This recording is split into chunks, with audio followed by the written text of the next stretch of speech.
Hello friends, welcome back to Lutfus Tutorial Blog. আজকে 5th June 2024 আজকে world environment day, বিশ্ব পরিবেশ দিবস।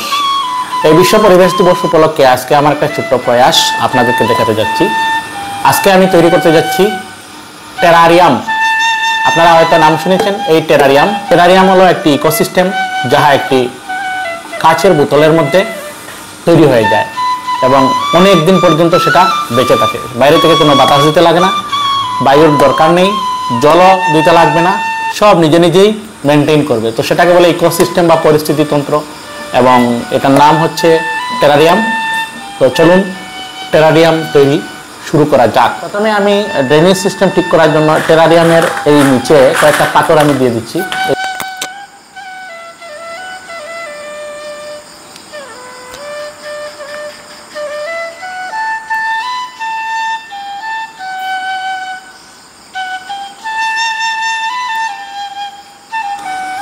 এবার এখানে আছে রেডিমিক্স সয়েল, যেটার মধ্যে ফার্টিলাইজার আছে, ভার্মি কম্পোস্ট আছে এবং কিছুটা মাটি আছে, বালি আছে, সেগুলো আমি দিয়ে দিচ্ছি। তো এখানে মাটি এবং পাথর এগুলিকে খুব ভালোভাবে ভিতরে ঢুকিয়ে সেটিং করে দিলাম যাতে গাছ সুন্দর মতো বসে এবং সেই সয়েল মিক্সচার থেকে তার খাদ্য সংগ্রহ করতে পারে। এবার আমি এটার মধ্যে কিছুটা গাছ রোপণ করা আরম্ভ করব। এগুলো হচ্ছে আমার টেরারিয়ামের সব উপকরণ। এখানে দেখুন অনেক কিছু রাখা আছে, তো সবগুলো আমি ট্রাই করব যতটুকু পারা যায় আমার এই জারের মধ্যে আমি ঢোকানোর চেষ্টা করব। বিভিন্ন প্রজাতির গাছ এখানে এনেছি, এই দেখুন। তো টেরারিয়ামের জন্য মূলত যে গাছগুলোর প্রয়োজন আছে, এখানে মস আছে, আপনারা দেখতে পাচ্ছেন মস। এগুলি হচ্ছে মস, সেটা হচ্ছে আমরা বলি পালং শাক যাকে বলি। দেখুন এগুলো এইসব দেবো। এখানে গাছ কিছুটা গাছ আছে, অন্য গাছ দেখুন ফুলের গাছও আছে। তো সবগুলি মিলিয়ে টেরারিয়াম তৈরি হবে। প্রথমে আমি যে গাছটি রোপণ করতে যাচ্ছি সেটা এই গাছটি আমি রোপণ করব। এটাকে আমি এখানে বসিয়ে দেবো। একটু মাটি সরিয়ে নিলাম, বসিয়ে দিচ্ছি। কিছুটা মাটি এবং গাছ খুব ভালোভাবে বসিয়ে দিলাম। এবার আমি কিছুটা মস বসিয়ে দেবো। মস, এরকম আছে মস। এই মস গাছ দেওয়ার মানে হলো সেটা থেকে এখানে রোপণ করা অন্যান্য গাছ আহার শোষণ করবে। কেননা আমি বাইরে থেকে এই টেরারিয়ামের ভিতর পরে কোনো আহার সাপ্লাই করব না। অর্থাৎ যেহেতু ইকোসিস্টেম তৈরি হবে, তো সেখানের মধ্য থেকেই তাদেরকে খাওয়ার, আলো, বাতাস সব কিছুই সংগ্রহ করতে হবে। মস দিয়ে দিলাম। এবার এই গাছটি আমি দিয়ে দিচ্ছি। প্রচণ্ড আগ্রহ নিয়ে টেরারিয়াম তৈরি করতে লাগলাম। বিভিন্ন রকমের প্রজাতির গাছপালা সেখানে স্থান দেওয়ার চেষ্টা করলাম এবং যতটুকু সম্ভব আটমোস্ট কেয়ার নিয়ে সতর্কতার সহিত আমি প্রত্যেকটা গাছ রোপণ করতে থাকি। এই গাছটা দিয়ে দেব। এবারে একটি পালং শাকের গাছ সেখানে রোপণ করলাম। পালং শাকের গাছটি অল্প বড় হয় সামান্য অসুবিধা হয়েছিল, সেটা আকার একটু বড়, তো আমি মোটামুটি সেটাকে অ্যাডজাস্ট করতে সক্ষম হলাম এবং এই গাছ দেওয়ার সাথে সাথে আমার টেরারিয়াম সম্পূর্ণভাবে ভরে উঠল। এখন দিয়ে দেব এই গাছটা দিয়ে দেব, এইটা। এবার একটি পাতাবাহারের গাছের চারা, ছোট্ট চারা এখানে দিয়ে দিলাম, যেটাকে কৈলাস বলা হয়। সেটা রঙিন, অনেক সময় অনেকের বাড়িতে হয়। তো আমি একটি পেয়ে গেলাম ভাগ্যক্রমে আমার উঠানে এবং সেটা এখানে এনে সেট করলাম। দেখি কি হয়, কারণ ওই সব গাছকে সাধারণত দেওয়া হয় না এই ধরনের টেরারিয়ামে। এবার এই গাছটাও দিয়ে দিলাম। এটার সাইডের দিকে কিছুটা মস ছড়িয়ে দিচ্ছি। তো আমি জীবনের প্রথমবারের মতো টেরারিয়াম তৈরি করছি, জানি না কি হবে, তবে আশা করি একটা সুন্দর টেরারিয়াম তৈরি হবে। এইবার একটা গাছ আছে, ছোটো গাছ, এটাও দিয়ে দিচ্ছি। অর্থাৎ আমি চেষ্টা করছি যাতে কমপ্লিট একটা ইকোসিস্টেম তৈরি করা যায়, এখানে মোটামুটি একটা রূপ দেওয়া যায়।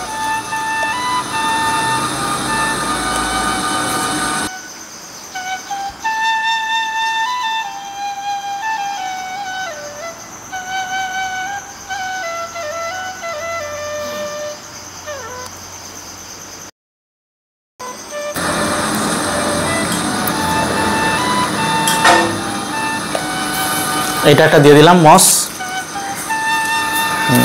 আশা করি কিছুক্ষণের মধ্যে আমাদের টেরারিয়াম রেডি হয়ে যাবে। কিছুটা বাকি আছে এইদিকে। তো টেরারিয়াম সাধারণত কাচের গ্লাস দিয়ে তৈরি থাকে অথবা কাচের বোতল দ্বারা তৈরি করা হয়, এবং সেটাকে কেন তৈরি করা হয় আসলে মূল তার পারপাস যেটা হচ্ছে সেটা হচ্ছে ডেকোরেশন বা সৌন্দর্যবর্ধন, তাছাড়া সায়েন্টিফিক অবজারভেশন, মানে বিজ্ঞানভিত্তিক যদি কোনো অবজারভেশন নিরীক্ষণের প্রয়োজন হয় তো টেরারিয়াম তৈরি করা হয়। এবং তাছাড়া আরও একটি উদ্দেশ্য আছে উদ্ভিদ অথবা অ্যানিমেলের প্রপাগেশন, তাদের বংশবৃদ্ধি। তো এইসব কারণে টেরারিয়াম তৈরি করা হয়। টেরারিয়ামের আরেকটা নাম আছে, যেমন গ্লাস গার্ডেন তাকে বলা হয়, তাছাড়া ওয়ার্ডিয়ান কেসও বলা যায়, আর তার আরেকটি নাম হচ্ছে বিবারিয়াম। তো এইসব নানান কারণে টেরারিয়াম সবসময় মানুষের আকর্ষণের কেন্দ্রবিন্দু হয়ে থাকে, কারণ ছোট্ট একটি কাচের কন্টেইনারের মধ্যে বিরাট একটি বাগান এবং সেটা নিজেই মেনটেন হয়ে থাকে। তো সেটাই আশ্চর্যজনক। কিছুদিনের মধ্যে এই ইকোসিস্টেমটি কমপ্লিট হয়ে যাবে এবং তার স্বয়ংক্রিয়ভাবে সেটা চলবে, বাইরে থেকে কোনো মানে হেল্প করতে লাগবে না, বা বাইরের হেল্পেরও এই ধরনের ইকোসিস্টেমের কোনো প্রয়োজন নেই। তো একটা ভালো পরিস্থিতিতন্ত্র গড়ে উঠবে। এবং এই ধরনের টেরারিয়াম তৈরির জন্য কোনো বিশেষ খরচের প্রয়োজন নেই, বড় ধরনের খরচের প্রয়োজন নেই, বাইরে থেকে কোনো মেটেরিয়ালসও যে কিনতে হবে তা নয়। আজকাল বাজারে টেরারিয়াম তৈরির কন্টেইনার পাওয়া যায়, গ্লাসের অনেক সুন্দর সুন্দর ছোটো বড় সব ধরনের কন্টেইনার অবশ্যই পাওয়া যায়। এটা কাচের ফলে ভালো হয়। আমার কাছে কাচের কোনো বোতল নেই, যার জন্য এটাতে করলাম। একটি টেরারিয়ামকে বলা যায় ইনডোর গার্ডেন অথবা হোম গার্ডেন, যাহা খুব স্মল মানে ছোট্ট থাকে, আর সাধারণত কাচ দিয়ে তৈরি হয়। যদিও আমি আজকে প্লাস্টিক দিয়ে ট্রাই করেছি। আর কালেকশন অফ প্লান্টস, এটার মধ্যে অনেক প্রজাতির ছোট ছোট উদ্ভিদ ঢুকিয়ে দেওয়া হয়। তো ফলস্বরূপ তো মোটামুটি হয়ে গেল টেরারিয়াম। আমি এখন কিছুটা পাথর দিয়ে দেবো সেটার মধ্যে। আমার কাছে পাথর আছে যেগুলা ফসিল বলা যায় অনেক সময়, এগুলোকে ফসিল বলে। এই যে পাথর দেখুন ফসিল, সেটা গাছের টুকরা, কিন্তু গাছের টুকরা লাল মাটির মধ্যে এইটা আছে একটা গাছের টুকরা, কিন্তু সেটা আসলে পাথর হয়ে গেছে, তো সেটা হলো ফসিল। এই ধরনের কতগুলো আমি ফসিল দিয়ে দিচ্ছি, সেটা সৌন্দর্যের জন্য দিচ্ছি, এবং সেটা থেকেও কিন্তু গাছ খাদ্য আহরণ করবে।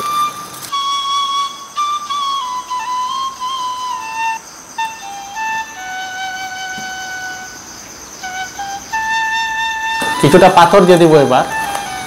আমার কাছে কিছুটা রেড কালারের পাথর আছে, এই পাথরগুলো দিয়ে দিচ্ছি।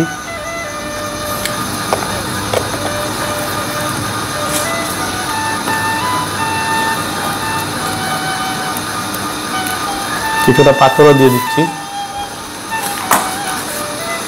আমার ব্ল্যাক কালারের পাথরও আছে।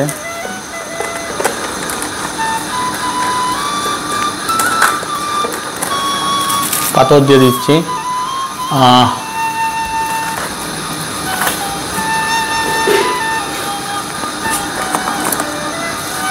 তো রেড কালারের পাথর,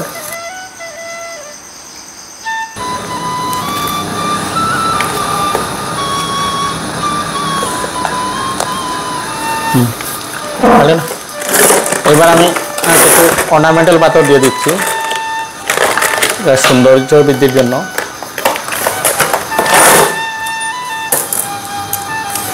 এখানে বিভিন্ন রকমের, বিভিন্ন আকারের, বিভিন্ন সাইজের পাথর আমি দিয়ে দিলাম, এবং পাথর দেওয়ার কারণ কয়েকটা আছে। যেমন সৌন্দর্য বর্ধনের জন্য পাথর দেওয়া হলো, তাছাড়া পাথর থেকে খাদ্য আহরণ করবে এই প্লেটগুলো, কারণ অনেক ধরনের মিনারেলস বা খনিজ এই পাথরগুলিতে আছে, এবং বিভিন্ন ডেকোরেটিভ পাথর এই জন্য দিলাম যাতে আরও সৌন্দর্য একটু বৃদ্ধি পায়। তো আমার কাছে তেমন কোনো সৌন্দর্যমূলক পাথর নেই, যেটুকু ছিল সেটুকু আমি দিয়ে চেষ্টা করেছি যাতে সেটা অ্যাট্রাকটিভ করা যায়। তো দেখি কি হয়। তো সেটা হয়ে গেল একটা কমপ্লিট টেরারিয়াম হয়ে গেছে। এটা কমপ্লিট টেরারিয়াম। এখন আমি এটার মুখ বন্ধ করে দেবো। এখন মুখ বন্ধ করার আগে আমি সামান্য জল দিয়ে দেবো এটার মধ্যে, সাইডের দিকে। জলটা এমনভাবে দেবো যাতে গাছের মধ্যে জল না লাগে, এই সাইডের দিকে। জল দেওয়া শেষ। এখন আমি এটা বন্ধ করে দিচ্ছি ঢাকনাটা। তো আপনারা প্রশ্ন করবেন যে বন্ধ করলে সেটা বাঁচবে কীভাবে?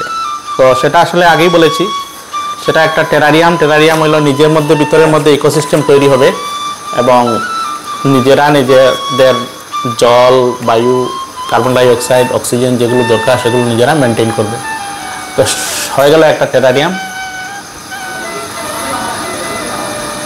একটা আর্টিফিশিয়ালি তৈরি ন্যাচারাল ইকোসিস্টেম।